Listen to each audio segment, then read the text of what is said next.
High বন্ধুরা, welcome to my YouTube channel. আমি শিখা আজ বানাচ্ছি চিংড়ি মাছের মালাইকারি। তার জন্য নিয়ে নেব দুটো বড় বড় সাইজের পেঁয়াজ, ছোট ছোট টুকরো করে কেটে নেব।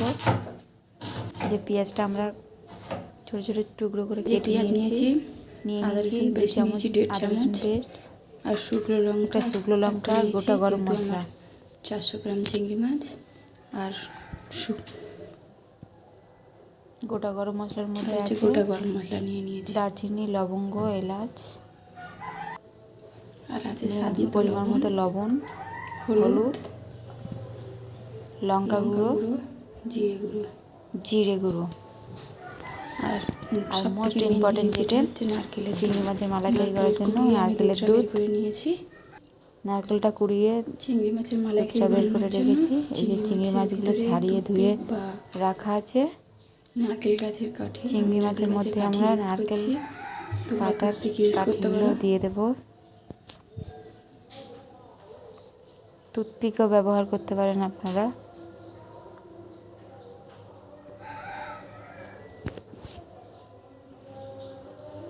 আমার কাছে এটাই ছিল, এটাই ইউজ করেছি আমি। দিয়ে দেবো আমি 1 চামচ, নিয়ে নেব 1 চামচ হলুদ, 1 চামচ লবণ,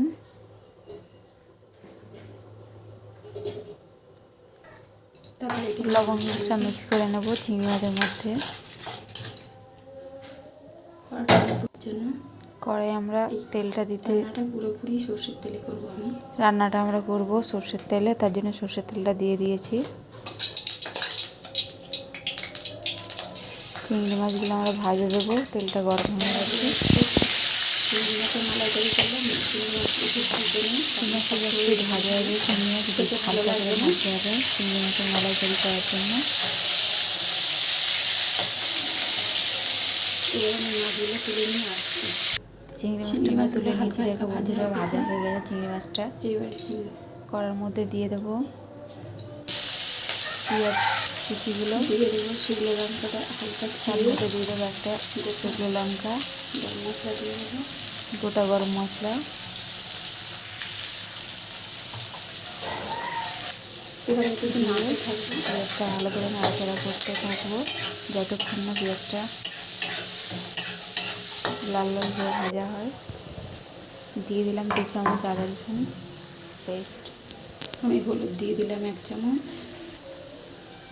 কাশ্মীরি লঙ্কা গুঁড়ো দেবো, দিয়ে দিলাম 1 চামচ কাশ্মীরি লঙ্কা গুঁড়ো, জিরে মরিচ গুঁড়ো দিয়ে দিলাম 1 চামচ জিরে গুঁড়ো।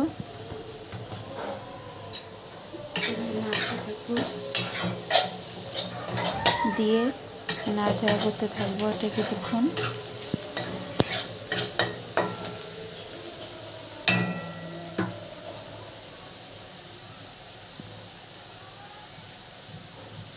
পেঁয়াজটা আমাদের ভাজা ভাজা হয়ে গেছে।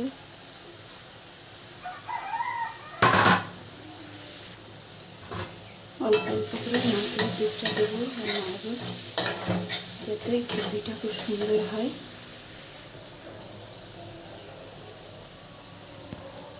নারকেলের দুধটা দিয়ে দেবো এবারে অল্প করে, আর নাড়তে থাকবো।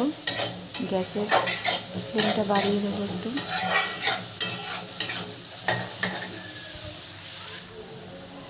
অল্প অল্প করে নারকেলের দুধটা দিতে থাকবো আর নাড়তে থাকবো।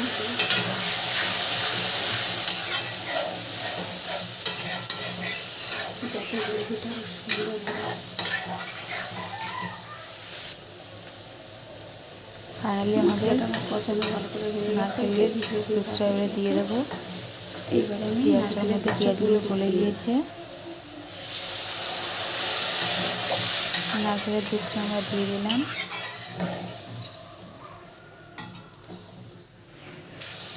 অল্প একটু জল দেবো, অল্প একটু জল দিয়ে দিলাম। এবারে দিয়ে দিলাম অল্প একটুখানি, দিয়ে দেবো পরিমাণ 1/2 চামচ চিনি, দিয়ে দেবো 1 চামচ চিনি টেস্টটা ব্যালেন্স করার জন্য, যেহেতু চিংড়ি মাছের মালাইকারি মিষ্টি মিষ্টি। মাছগুলো ভাজা চিংড়ি মাছগুলো দিয়ে দেবো। এক্ষুনি ফুটিয়ে নিয়ে আসছি। নামানোর দিয়ে আগে দিচ্ছি গরম একটু মশলা ভালো ছড়িয়ে করে নামিয়ে গরম নেব। মশলা গুঁড়ো। রেডি হয়ে গেছে আমাদের চিংড়ি মাছের মালাইকারি। রেডি হয়ে গেল আমাদের চিংড়ি আমার মাছের রান্না যদি মালাইকারি। আপনাদের ভালো আমার লেগে থাকে ছেলে লাইক খেতে খুব কমেন্ট শেয়ার ভালোবাসে। করে দেবেন, আর আমার তোমরা কে কে চ্যানেলে ফার্স্ট ভালোবাসো টাইম কমেন্ট হলে করে জানিও। সাবস্ক্রাইব করে যাবেন। বাই।